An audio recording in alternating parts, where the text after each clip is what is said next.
Call it tomorrow's headlines today.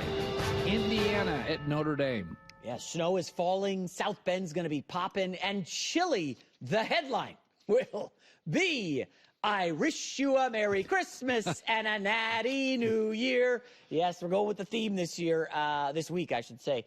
Christmas, New Year, and I like Notre Dame a lot. Colin, I'm looking at some of these rushing numbers. They're one of the best rushing offenses in the country. They are. Now, Indiana's run defense is number one, but who have they played? That's the question. You know, they did hold Michigan in check, held them to 69 yards. Ohio State went over 100. Washington went over 100. I think Notre Dame has their way. The big question for me is Notre Dame hasn't faced a lot of second-half adversity, right? They've been leading at halftime of every game except the one lost to Northern Illinois. If Indiana punches them in the mouth, can this ground game, can they play catch-up? So mild concern, but I'll go Notre Dame 28, Indiana 17. I'll go with the Irish.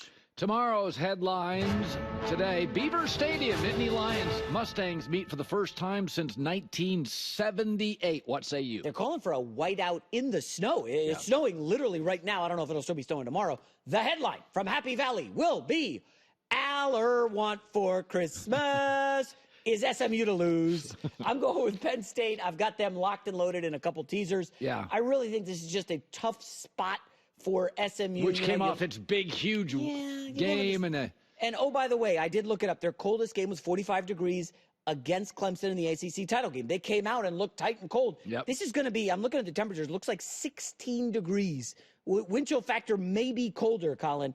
However, the only thing I like about SMU is this high-octane offense. They will not stop throwing the football.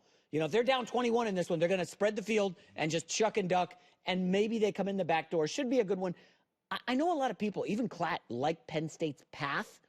I wonder if Penn State does overlook SMU a little bit. Oh, we got a warm weather team from Dallas coming to play us. So there is some concern, and we know Franklin has letdowns in big spots. Fortunately, SMU's not a top 5 team, so I'll take Penn State. Tomorrow's headlines today. Now we go to warmer Austin. Clemson at Texas. I like the Horns. Yeah, this is probably the best bet on the board. I know double digits. Jason, what are you doing? The headline will be Sark, the hook 'em horns did sing. Victory for the CFP. I like Arch Manning and Quinn Ewers and Sark. Sark a little combative in that video we showed earlier. I like it. He doesn't like all these quarterback questions, but Texas is a very good team. Now, I got some news here. There aren't injury reports in college football the way they are in the NFL, right? If someone's doubtful, they ain't playing. So Banks, the left tackle, who's a top 10 pick for sure, he's been practicing. They're saying he's a go. Bond, the speedy receiver who's real dynamic, he's got an ankle dinged up in the Georgia game. Unknown. And Texas doesn't have to answer these questions. I'll tell you, if you see Bond in warm-ups and he's playing, you know, they're going to put it on Clemson. And I got to ask you, man, anytime Clemson played a good team this year, Colin, what happened against Louisville? They're considered good. Clemson lost. South Carolina, Georgia. Like, they step up against good teams. I know they did beat SMU. I'll give them credit for that. This is a home team that's significantly better, playing a team you could argue shouldn't be in. I mean, they're just, in terms of quality, Clemson got housed. The only way Clemson's here is that huge kick return against SMU with like 10 seconds left. Yeah. And then the walk-on or maybe not walk-on, but the freshman kicker drills a bomb. You're like, oh my gosh, he made it. That's the only reason they're here. Clemson's in trouble. Go Texas. Same here. This one's really interesting. Tomorrow's headlines today. Big Ten SEC showdown in Columbus, baby. Volunteers and Buckeyes. You know, I'm a little nervous for Ryan Day. We talked about it. I know, it's big. The seat is always warm in Ohio State. The game won't be warm. The headline will be fa-la-la-la loss.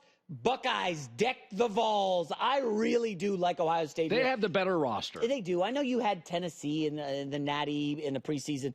Colin, I'm looking them up. I don't know. They lost to Arkansas. Well, it was in Fayetteville. They did beat Alabama. They did get that win, but is Alabama good?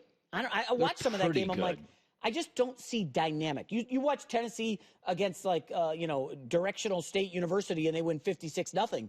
You're like, oh, Tennessee looks good, but I don't know that I see. It's going to be 16 degrees in Columbus. And again, coldest game that Tennessee played in, 41 degrees against Vandy in Nashville. This is a big drop. These teams coming from the South, up north above the Mason-Dixon line into cold weather in December, hostile territory.